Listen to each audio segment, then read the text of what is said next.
Welcome to Mechanic. Today we have a 2011 BMW X3, and on this vehicle I'm going to show you how to change out the rear lights.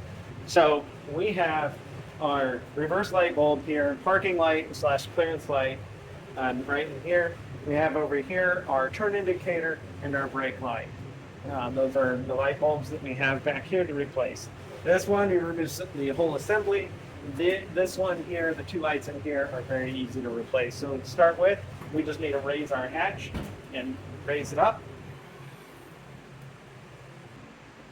So with our hatch up there, we have a little access cover here that we just need to pull down and remove.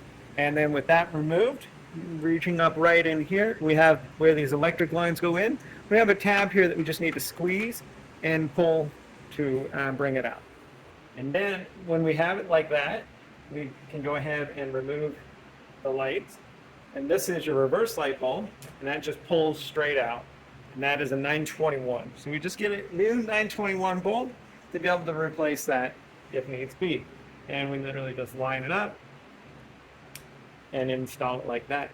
Now, this other bulb here, which is your parking slash clearance light, that one we need to push it in, twist it a quarter turn to the left to remove it.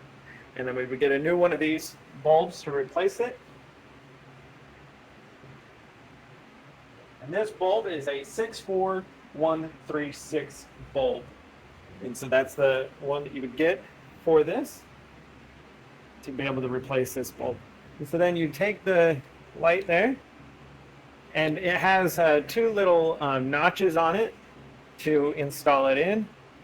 Press it, and then a quarter turn to the right to lock it in. And then all you got to do is bring this back up, line up the little tabs there, and you want to make sure that that electric doesn't get in the way. And there we go. And it locks back into place. Put your little cover piece back on. And then that would be how you've replaced the outer two light bulbs, being your reverse light bulb and the clearance light on your vehicle. Thanks for watching Mechanic, where you can be the mechanic.